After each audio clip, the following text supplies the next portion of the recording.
We're pretty renowned for our ability to do kind of deep insights in complicated markets in order to sort of untap the path forward for strategic growth. Not everybody can do that kind of work. It takes a certain type.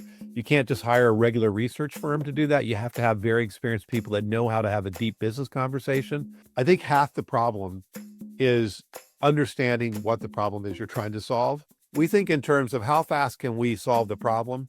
And to do that, we have to be very good at helping the client define the problem. And so we just have kind of sort of a different mindset and a different way of thinking about how to solve problems. Welcome to Business Ninjas, brought to you by WriteForMe, where you'll hear from business leaders who are out there growing their business and slaying it every day.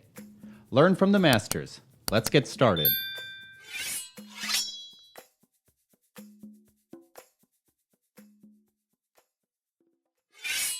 Hi, and welcome to another episode of Business Ninjas. I'm here today with Ralph Cummins, President and Managing Director at EMM Group. Ralph, how are you this morning? Good morning. Thank you. Doing quite well, Andrew. Appreciate you spending some time with us here on Business Ninjas. Please tell us a bit about yourself and about EMM Group. Well, about myself, I'm a Virginian by birth and by residence, and two grown children. Spend most of my time actually running EMM Group these days. And when I'm not doing that, I like to get away to play a bit of golf, do a little fly fishing. And as most people that know me in business and life, I love to travel. So I travel quite a bit. Excellent. And tell us a little bit about EMM Group and what you do.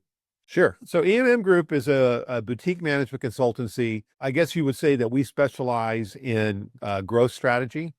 We work across a variety of companies, B2C to B2B. We consider ourselves to be somewhat agnostic, although we've become better known in the past decade or so for our expertise working with industrial B2B and manufacturers, though we do consider ourselves to be somewhat agnostic. We have three practice areas that we focus on. One is strategic insights, which is basically doing research on various aspects of people's growth strategy. The second part of our practice, and probably the center of the plate, is what we characterize as growth strategy. That takes many different forms, from business strategy to marketing strategy, and includes point solutions like value proposition development or segmentation, that sort of thing.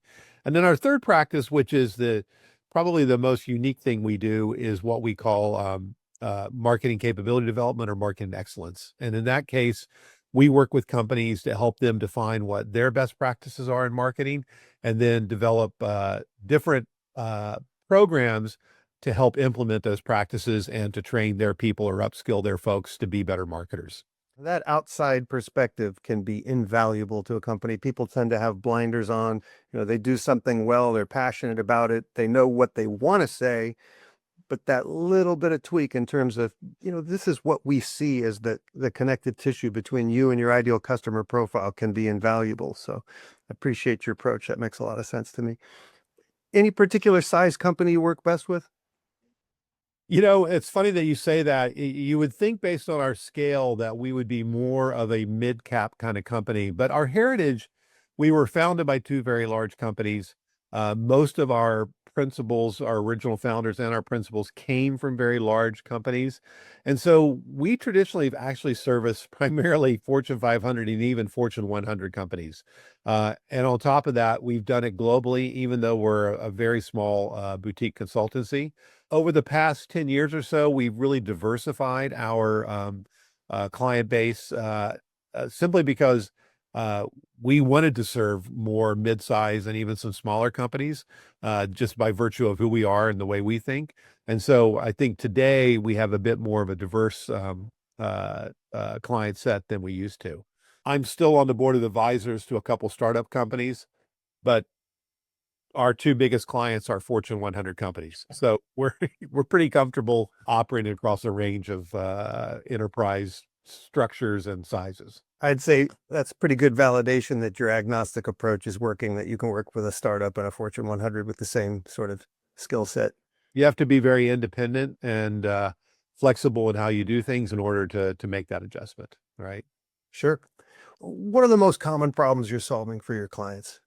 I would say that, well, first off, by virtue of what we do, we're really only in the mix or relevant to customers when they are focused on either growing their business or getting back to growth. Okay. Mhm. We don't help companies downsize or reorganize reshape their companies. We really are focused on growth.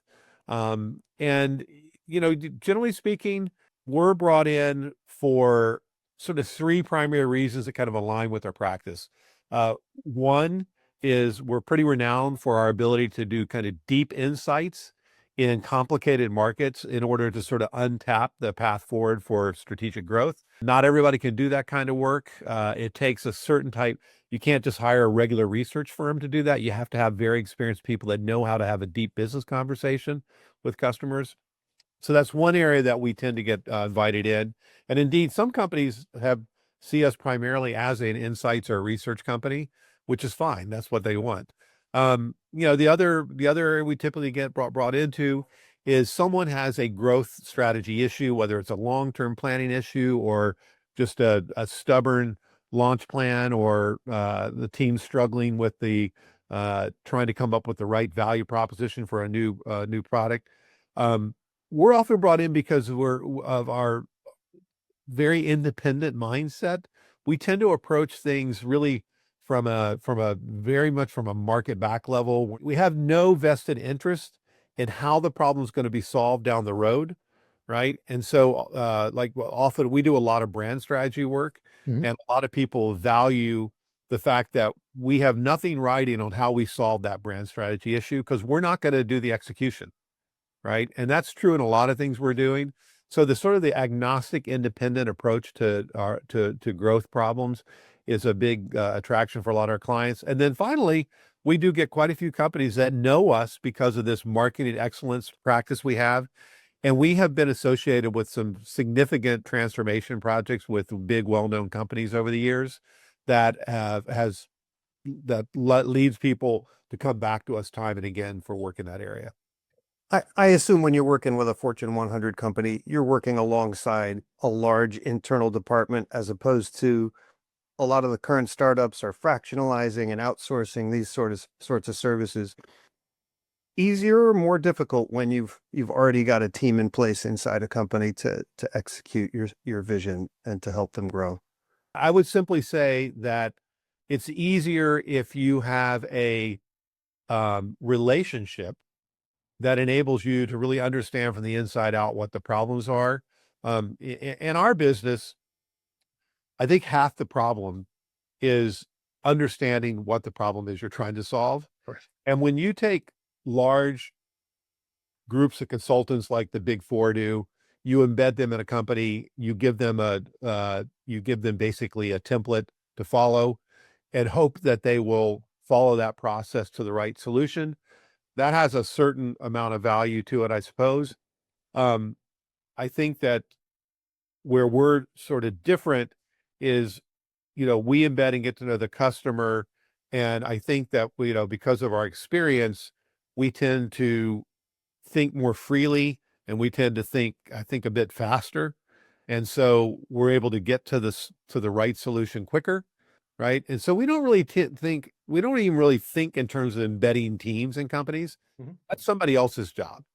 We think in terms of how fast can we solve the problem. And to do that, we have to be very good at helping the client define the problem. And so we just have kind of sort of a different mindset and a different way of thinking about how to solve problems.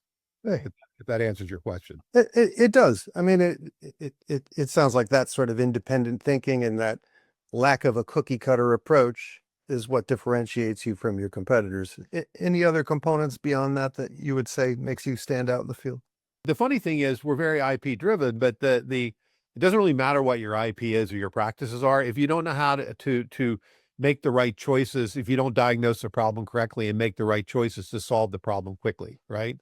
So if you're just IP driven and that's it, and you don't have like this experienced group of folks on the front end, you may or may not end up in the right place, right? So, I think the thing that also differentiates us is we're not training anybody to be a consultant.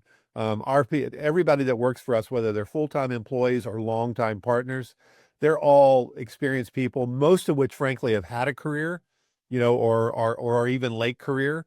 And that's who we hire, and that's who we bring on board, is very deeply experienced marketers. Some of the people that work here were, you know, we have former CMOs. We've had, we even had a couple CEOs on our staff at times. But primarily we use very experienced people working in small teams. So, our competitors might, embed 10 to 15 junior people with one partner on a project. We have 2 or 3 people working together. So we're not the arms and legs or the force multipliers. We're really the strategic problem solvers. Makes sense. And what's the origin story? How long has EMM Group been in business? So yeah, it's a very interesting origin story, and it probably has a lot to do with that large client base. So if I'll take you back, and ironically, I was around at the beginning of EMM Group, though I wasn't part of EMM Group. So EMM Group originated in the late 90s out of San Francisco when Procter and Gamble. This is kind of the pre-Lafley years of Procter and Gamble, and they were struggling to think about who are we going to be in the internet age, right? So it seems like ancient history now.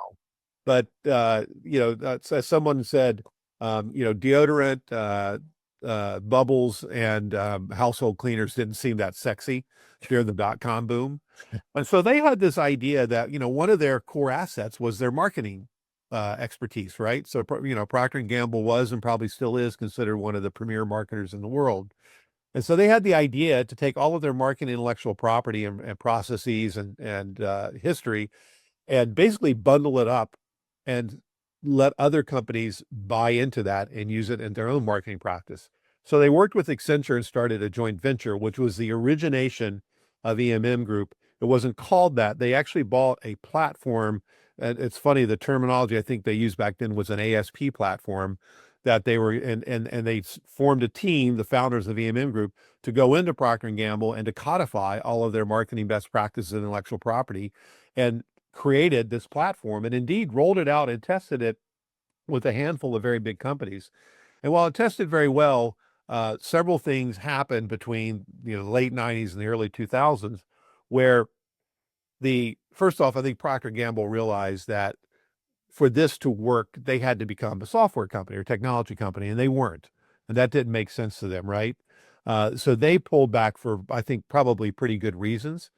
But the team at EMM Group also had a really interesting epiphany while they were helping roll this out, which was when you build a platform, you create all this transparency and this easy way to collaborate across companies.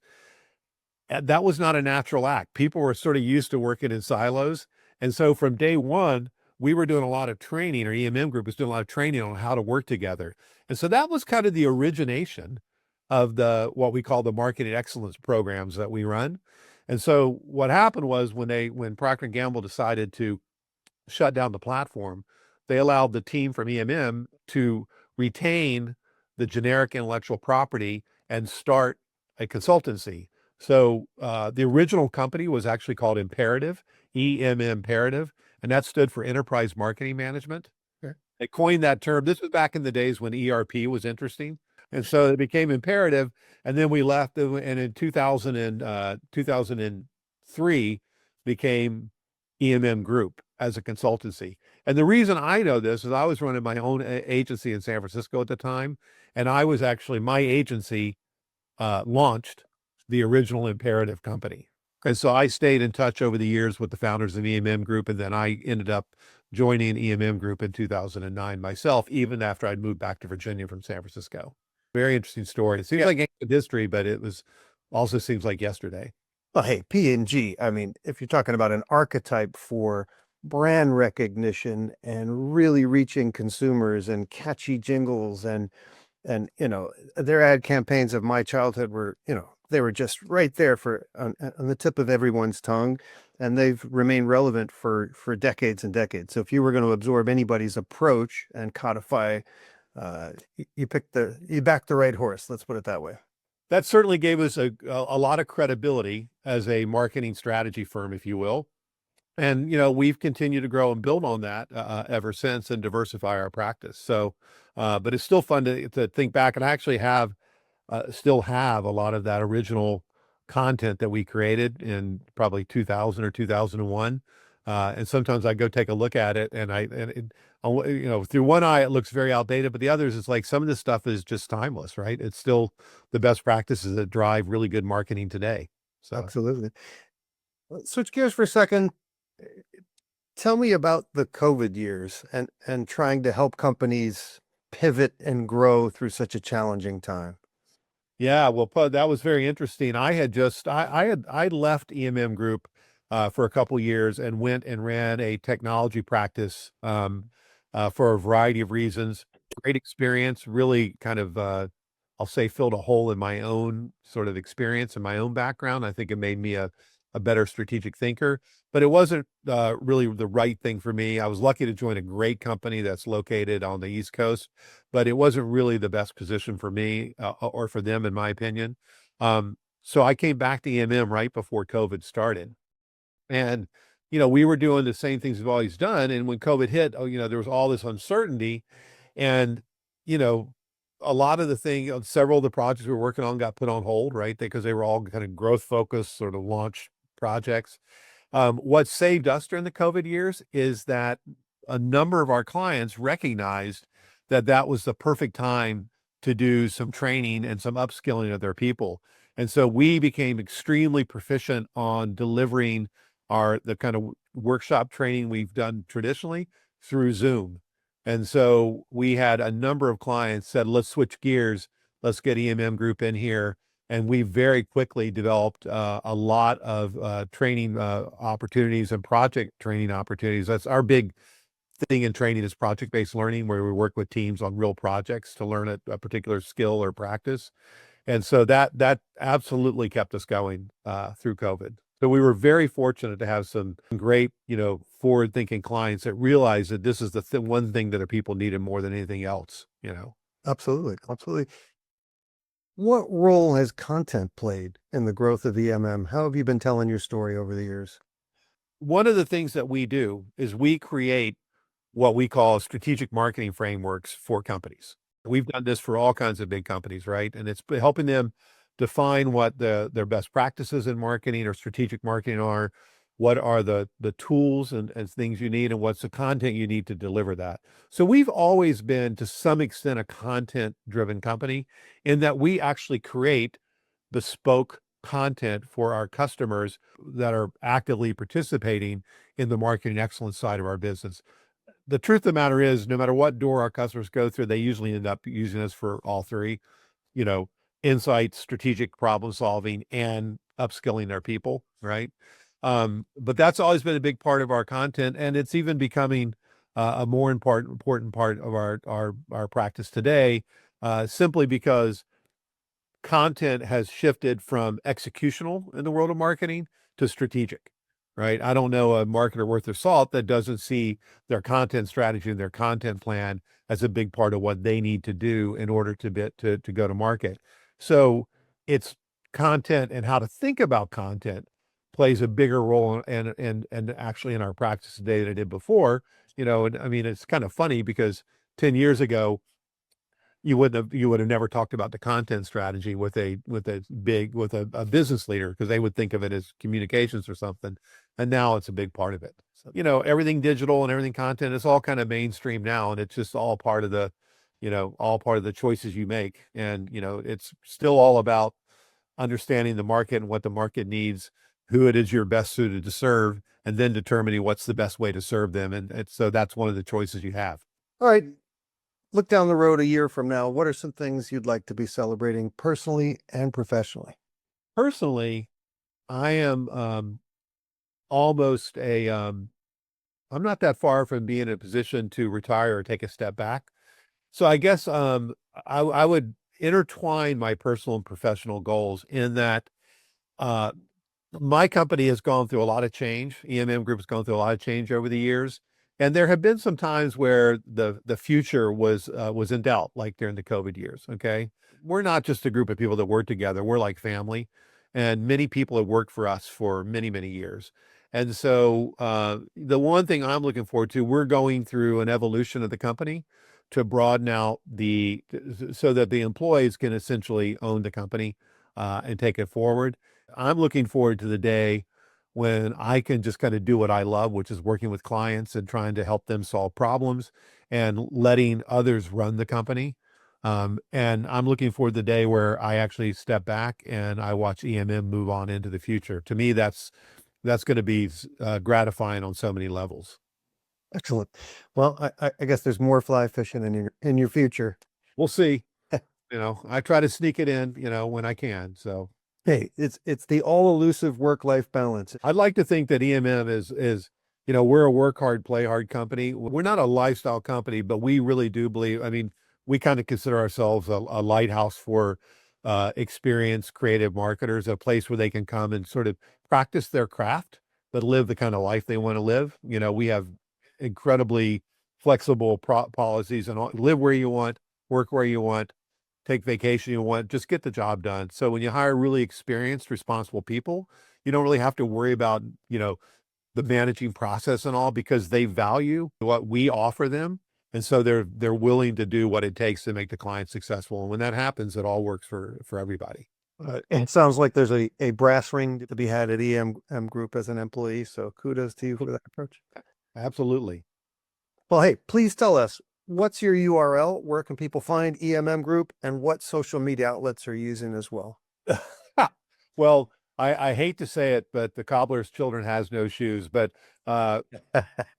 we've neglected our website, but it can be found at emmgroup.net. It's about to get relaunched in the next couple of months, and we'll be at emmgroup.com.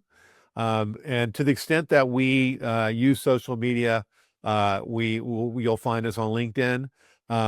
But honestly, by virtue of who we are, the best way to get to know us is send us an email and we'll hop on a call and we'll chat with folks. So, hey, it's an old school approach. I use the cobbler's kids metaphor almost every single day. So I hear you on that. I hate to say it, but it's so true, Well, hey, a lot of companies don't necessarily practice what they preach because they're too busy preaching for their clients, and they just don't have the time to do it for themselves. So I hope that's a good problem, that you have enough business that your website hasn't been a priority. Well, I would say that there's some truth to that. It's not an excuse for us not to neglect our website. So we're in the process of trying to overcome years of neglect. Gotcha. Well, as they say, I know a guy if you need somebody. All right. Ralph Cummins at EMM Group, thank you for spending some time with us on Business Ninjas. Continued health and success to you and yours. And I hope you find that balance so you can go do some more fly fishing and pass the baton. Well, thanks a lot, Andrew. This was fun. My distinct pleasure. Be well. All right. Bye-bye.